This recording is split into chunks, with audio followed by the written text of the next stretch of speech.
Hello and welcome into Welsh Gymnasium. I'm Christian Gardner alongside Rony Jerez on this election day as the women's team took down the St. John's Red Storm to the score of 87-64. And man, Rony, they were absolutely on a tear today. And if Welsh Gymnasium had fans, they would have been loud today. But first, before we get into this game as a whole, I just want to say how happy I am to be back here in Welsh Gymnasium alongside you. I can't tell you the excitement I had walking into this historic gym and seeing these cardboard cutouts. And like you mentioned, the cardboard cutouts were going wild in today's game against St. John's. As you said, 87-64, a big win against a tough St. John's team. The St. John's team, however, a little low in the Big East standings, but however, it's a big win for this Pirates team. And we've seen some great performances today, and I'm excited to get into it. Most definitely, and none more than the two stars right now, Andre Espinoza and Desiree Elmore. Both of them cooking. No Lauren Park Lane today for the Pirates, but Coach Bozzella says she'll be most likely back for the next one. But there's still two big seniors that stepped up today in Andre Espinoza-Hunter and Desiree Elmore. First, let's go into the play of Andre Espinoza-Hunter because she is the Big East Player of the Week for this past week and has still continued to cook and done everything on the scoring end as well. She did everything. She only got hotter throughout the game. She started off great, finishing under the basket, and that's something that I'd really like to see from her, being that in this run she had 20 of 30 from three, shooting about 60%, had 7 threes in 2 of her last 3 games. She's been on fire from the three-point line, but today she only had 4, so that means she really attacked the basket more. We saw her drive in and get more layups and finish comfortably under the rim, and she's really showed that she's a key part in this offense, as we saw Tony Bozzella also run plays for her as the lead option, back screens, down screens for her to come up to the top of the key to get her wide open looks. And she didn't settle for threes. She put her head down, ripped through, and finished at the basket with ease. She also had 8 rebounds, so she had a complete game today, and it looks like she's going to be a key figure in the offense for the next few games to come until the end of the season. Yeah, it seemed like we've come to know Andre Espinoza-Hunter as a flamethrower from behind the arc. Of course. As multiple games, she had seven threes. Yeah. But that's not what we saw in that first quarter by her. Like you said, she has a variety of ways of getting to the cup and was so aggressive. But another player that showed out in this game was Desiree Elmore, and she's done it so many times right here at Welsh Gym, right here for the Pirates. So what did you see for her in this game? I mean, she's steady as a rock. She's a smooth operator. When she's comfortable, she can get anything she wants. She can get to any spot on the floor and just wreak havoc. And it was kind of refreshing to see her. She scored 26 points and 9 rebounds, almost a double-double. So, but in a couple few games before this one, she's been kind of, not having vintage Desiree Elmore games. She finished with 14, 11, 13, 15. In that range, when we've accustomed to see her in that 22 to 23 point range, today finishing with 26, she had her swagger back. She was, taunting. She was having fun out there. She got a technical, so did Andre Espinoza-Hunter, but still, she had a great all-around game. She shot from the mid-range, and she used her strength to finish with multiple and-ones down low and started flexing on them in the second half as she started off a little slow. But it was a great game overall by Desiree Elmore, the captain of this team. Desiree Elmore is just so much fun to watch, and her physicality brought into this game, and it showed as both of those players, Andre Espinoza-Hunter and Desiree Elmore, combined for 56 points apiece and 2 technical fouls. But I don't know about those calls, but we'll see. But we saw Desiree Elmore do quite a spike, more like the volleyball team that's right behind us in that fourth quarter. I mean, let's jump into this first half for the Pirates.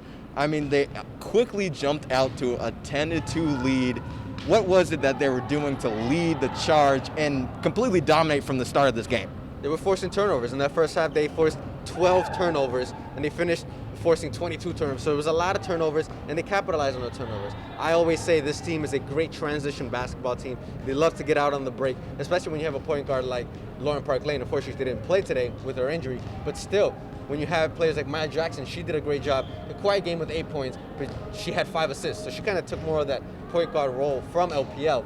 But still, Desiree Elmore runs the floor well. She loves to outlet after getting all those rebounds. And Andre Espinoza-Hunter, she did it as well. So they forced a lot of turnovers. They got a lot of offensive rebounds as well. They had 22 offensive rebounds. In the first half, they had about half that. So they crashed the boards and they ran in the break. That's when you see this team at its best. This team has just become so accustomed on defense to forcing turnovers, averaging around 20 turnovers per game in Big East play. One of the best in all of the conference, and even though they were missing one of the best in all of the conference in Lauren Park Lane, just shows kind of the depth that this team has. And who for you, with the absence of Lauren Park Lane, stepped up the most, or at least someone that you're not used to seeing on the floor as much that you were impressed by? I was definitely impressed by the play of the senior Jasmine Smith. She came into that starting role. She's a bench player, and she was kind of, quiet the past past couple games where she didn't really play much or didn't even score much. But she stepped into this role and looked comfortable from the beginning, the opening tip-off. And she was, I believe, one of the first players to score for this Pirates team. She hit mid-ranges. She passed the ball efficiently. She ran the floor, and she got a couple assists as well. Finished with 10 points, as I said, an efficient 4 for 10, 40%.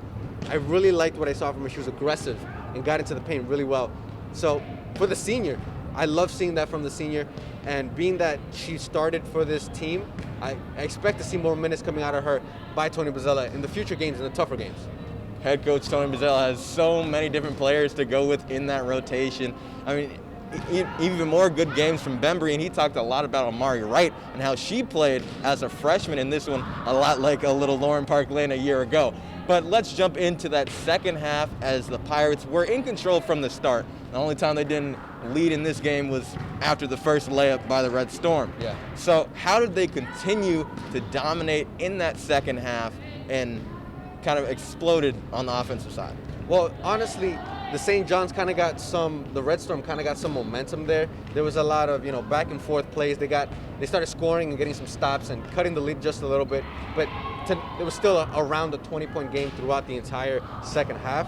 However, they maintained poise and they didn't let any of those big runs, really get them down and really allow those runs to get even bigger and get out of hand. And that's good coaching and good leadership by this team.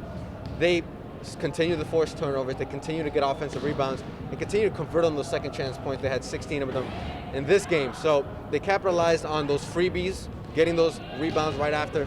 And it got a little trippy there. As you mentioned, there was a couple of technical fouls, and Andrea Espinoza-Hunter, at the end, she did get like a bloody nose, and she had to come out of the game. She was a little frustrated there after her technical earlier in that second half, but they maintained poise, and that's exactly what you want to see from a veteran team. And I mean, mixed with a couple freshmen, this team looked very experienced. It looked very poised, and it looked like they have great chemistry, and they didn't let that lead diminish too much. And it just kind of showed that ferocity that they had throughout the entire game, even though they might have been up by 20 or so. Andrea Espinoza-Hunter still trying to talk and different things like that, even though she had 30 points at the end of that third quarter. Career high for her, and continually showing that she is a mess, a reckon to be forced with in the Big East as she continues to cook for this Pirates team. And Desiree Elmore, I think she had one of the best plays of today, as she had a huge block that in transition, it seemed like she was only in the paint, very Zion Williamson-esque from her, as she's able to close out on a three and send it back, but picking up the technical foul as they were talking. But just shows the fight that this team has and that they are very dangerous in this Big East. And up by 20, as you said, the fight that they have, being up those points, is really easy to get the foot off the gas pedal. But I also saw Coach Tony Bozzella screaming from the top of his lungs while being up by 20. That just, from the top down. It goes from the top down. Coach Tony Bozzella is intense from tip-off to final buzzer. So is this team. And they want so much, much more. As on this homestead, they are 3-0 and have taken down some big teams in the Big East. And Ronnie, let's just jump into it a little bit. Now, Seton Hall has been able to put themselves on notice as one of the top Big East teams. And it, of course, is the addition of Andrea Espinoza-Hunter. But Coach Bozzella talked about how much depth there is with this team. How far can this team go? This team can go wherever Coach Tony Bozzella wants to take them. Their play goes by Lauren Park Lane, Espinoza-Hunter, and Desiree Elmore. Those are the big three, the three-headed monster. And if we saw two 20-plus point performances tonight, and that was without Lauren Park Lane. So they work very comfortably. They can go so far. They can potentially win the Big East tournament. It's tough when you have a team like UConn, but the way this team is now hitting its stride, and they're getting really comfortable with each other, and now you have the addition of this transfer from Mississippi State, it's getting a little scary for the rest of the Big East teams. And I'll tell you, this is a team you don't want to face in the Big East tournament. A force to be reckoned with. They'll take on Xavier next. But that's going to do it for us. Make sure you tune in to Hall Talk, and they'll break down this game more and the rest of the road for the Pirates. For Pirate TV, I'm Christian Gardner alongside Rony Jerez. We'll see you next time.